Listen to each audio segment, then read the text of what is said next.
Dans cette première partie du tirage, les cartes mettant en lumière la présence d'une tierce personne ainsi que le thème du rebondissement apportent des éléments très parlants sur la dynamique actuelle.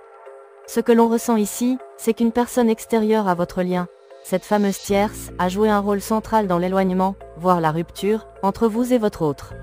Elle est intervenue, consciemment ou non, pour provoquer une séparation, alimentée par ses propres insécurités, ses besoins de contrôle ou son envie de posséder ce qui ne lui appartient pas vraiment.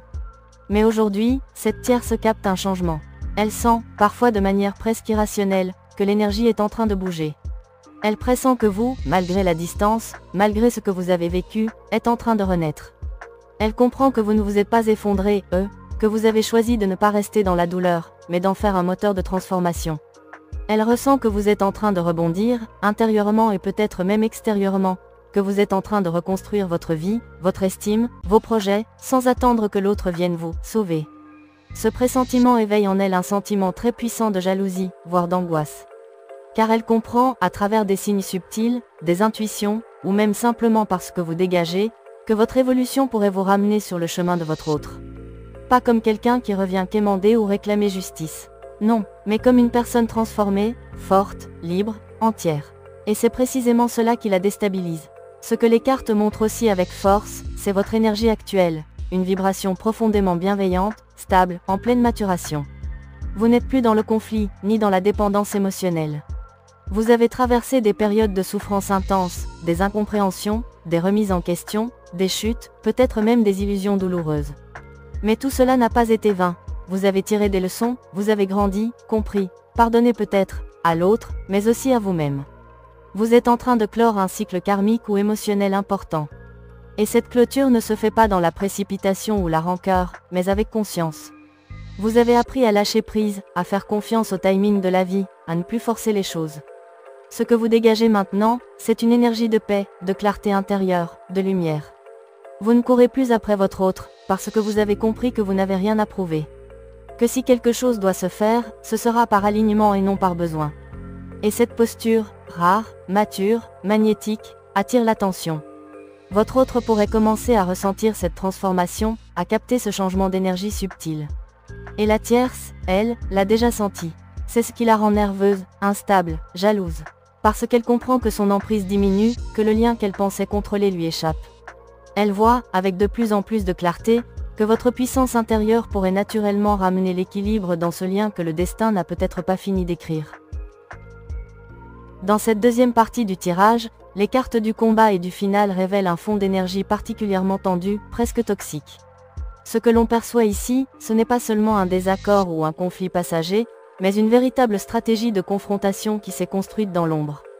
Une tierce personne a mené un combat actif contre vous, un combat sournois, dissimulé sous des apparences de neutralité ou de fausse bienveillance. Cette énergie de guerre froide, subtile mais puissante, a eu pour but de vous écarter, de vous déstabiliser, de briser ce que vous construisiez, sentimentalement, professionnellement, émotionnellement. Les cartes de révélation autour de ce bloc montrent que cette personne a cherché à obtenir des vérités sur vous, mais pas dans une démarche honnête. Elle voulait des armes. Elle a creusé, fouillé, espionné parfois, pour avoir de l'avance, pour savoir comment anticiper vos mouvements ou pour vous piéger. Elle s'est immiscée dans vos énergies, votre vie privée, vos projets, dans une volonté claire, se servir de vos vérités pour fabriquer une fausse vérité contre vous. Elle a agi sur plusieurs plans. D'abord, elle a cherché à influencer vos liens sociaux, des amis de votre couple, des connaissances communes, peut-être même des membres de votre entourage professionnel. Elle a distillé des mensonges, joué les victimes, et inversé les rôles. Cette manipulation subtile a été dirigée vers un objectif précis: salir votre image, ternir votre réputation, détourner les gens de vous, isoler votre parole pour qu'elle ne soit plus audible, plus crédible. Et elle a fait cela avec méthode, en utilisant notamment les réseaux sociaux comme un outil de calomnie déguisé. Si vous êtes dans une activité indépendante, comme une auto-entreprise ou un métier libéral, les cartes montrent qu'elle est allée jusqu'à s'attaquer à votre travail, à votre crédibilité professionnelle. Elle aurait pu insinuer que vous n'êtes pas en règle fiscalement, que vous cachez des revenus, ou que vous exercez une activité illégale ou floue. Elle a cherché à semer le doute sur votre intégrité, à coller sur vous une étiquette injuste, dans l'idée de nuire à votre avenir professionnel, voire de briser votre sécurité financière. Elle vous a peut-être même comparé à l'un des trois, une référence symbolique à une tierce figure, une fauteuse de troubles, un stéréotype de la manipulatrice ou du manipulateur, exactement ce qu'elle incarne, mais qu'elle a tenté de projeter sur vous. Cependant, les cartes du final indiquent clairement que la vérité remonte à la surface. Votre autre commence à ressentir, à voir, à comprendre. Il ou elle ouvre enfin les yeux. Des éléments lui parviennent, des comportements incohérents de la tierce deviennent évidents, et tout ce qui paraissait flou ou confus devient de plus en plus limpide. Là où cette tierce vous accusait d'être intéressée, vénale, on découvre peu à peu que c'est elle qui est attachée à l'argent, à la sécurité matérielle, à la reconnaissance sociale. Elle se débat pour un emploi, pour une place, pour une stabilité qu'elle tente d'arracher coûte que coûte, même au prix de la manipulation. Votre autre réalise que vous n'avez jamais été dans cette logique. Il ou elle commence à voir la différence de fréquence entre vous deux, votre sincérité, votre bienveillance, votre capacité à aimer sans condition ni calcul.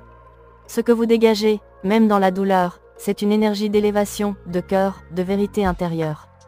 Tandis que la tierce, elle, s'agite, lutte, manœuvre, masque. Les masques tombent, un à un. Et cette révélation, aussi difficile soit-elle pour votre autre, est aussi la clé d'un retournement karmique. Car ce que vous avez subi n'était pas vain, il a permis de mettre en lumière les vraies intentions de chacun, de faire tomber les illusions, et de rétablir l'équilibre entre le vrai et le faux, entre la manipulation et la vérité du cœur. À travers la carte du collimateur, on comprend que la tierce personne avait votre autre en ligne de mire depuis bien plus longtemps qu'il n'y paraît. Il ne s'agit pas d'une rencontre hasardeuse ou d'un lien né spontanément, elle l'avait repéré, identifié, ciblé. Elle nourrissait à son égard une forme d'obsession dissimulée, une volonté d'accrocher cette personne, de la faire sienne. Elle l'observait, elle attendait le moment opportun pour l'approcher, et surtout, elle avait déjà élaboré un plan bien précis pour l'attirer à elle. Ce plan se révèle clairement avec les cartes charnelles, enfermement et plan. Ces énergies nous parlent d'une stratégie fondée sur l'attraction physique, le désir, la séduction charnelle.